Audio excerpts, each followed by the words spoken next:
अनंत विजय, ऐसे में सवाल यह है कि भाई राम नाम का ही सहारा है ना, फिर विकास का एजेंडा या विकास का जो दावा है उसे पीछे छोड़कर राम नाम के सहारे आप वैतरणी पार करेंगे, ऐसा बीजेपी की मंशा 2024 में नजर आ रही है? गरिमा जी, बिल्कुल नहीं। आपका प्रश्न बहुत एकांगी है और मुझे लगता है कि इसको समग्रता में सोचने की आवश्यकता है। जिस प्रकार से सिर्फ शब्द का उपयोग आपने किया है कि सिर्फ राम लला का आसरा है, मुझे लगता है कि हम भूल जा रहे हैं कि अभी जिस प्रकार से पूरे देश भर में विकसित भारत यात्रा की जो वैन 5200 जगहों पर रोज पहुंच रही है और कल या परसों के आंकड़े के मुताबिक 17 करोड़ लोगों तक ये विकसित भारत संकल्प यात्रा पहुंच चुकी है और 17 करोड़ लोगों से व्यक्तिगत संपर्क हुआ और उनके काम हुए। इसका आकलन दरअसल क्या हो रहा है कि हमारे जो साथी हैं या हम लोग सब लोग हैं वो राम नाम में स्वयं बहे जा रहे हैं और इस बहे जाने को भारतीय जनता पार्टी पर आरोपित करके अपने निष्कर्ष तक पहुंच रहे हैं। नहीं अनंत विजय, मैं इससे इसलिए सहमत नहीं हूं कि प्रधानमंत्री नरेंद्र मोदी अगर कुछ कहते हैं तो उसका जनमानस पर असर होता है। प्रधानमंत्री नरेंद्र मोदी अपने सोशल मीडिया प्लेटफॉर्म पर हर रोज राम भजन शेयर करेंगे।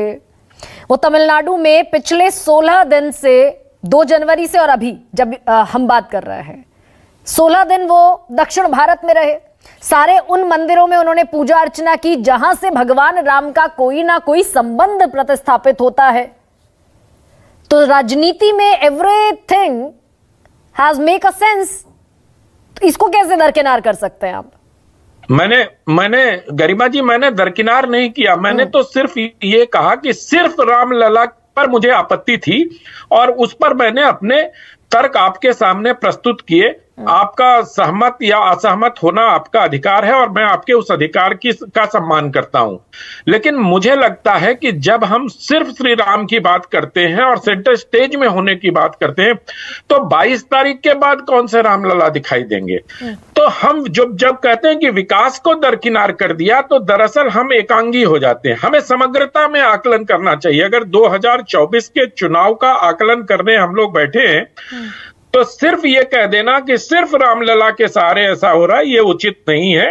तमाम तरह की चीजें हो रही है। प्रधानमंत्री की आवास योजना का आंकड़ा देख लीजिए, वो कितने लोगों को मिले।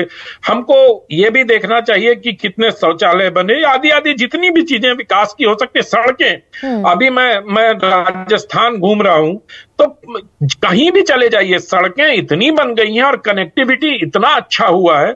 चाहे आप उसको सड़कों को देख लीजिए, हवाई मार्ग को देख लीजिए, रेल यात्रा देख लीजिए, तो जनता को सहूलियत मिली है। और उस सहूलियत के साथ साथ आप एक फैक्टर रामलला को रख सकती हैं। तो दक्षिण में ये जो बीजेपी की भगवान राम के साथ आउटरीच की कोशिश है, अनंत विजय, अब आप इस पर आ जाइए कि नॉर्थ तो चलिए आपने विकास के नाम पर या भगवान राम के नाम पर नॉर्थ फतेह है, उत्तर भारत जो है वो फतेह है। दक्षिण में ये आउटरीच कितनी कामयाब होती दिख रही है आपको? दक्षिण में रामलला को अगर आप आउटरीच करें तो मैं इसको आउटरीच नहीं मानता हूं। राम तो देखिए, कुबेरनाथ राय जी ने एक जगह लिखा है कि भारतीयता क्या है? भारतीयता रामत्व है। तो अगर हम रामत्व की बात करेंगे तो चाहे वो उत्तर भारत हो, दक्षिण भारत हो, पूर्वी भारत हो, पश्चिमी भारत हो, हर जगह उसका प्रभाव आपको दिखाई देगा। और प्रधानमंत्री की दक्षिण यात्रा पर आज हम उनको चुनाव से जोड़कर देख रहे हैं।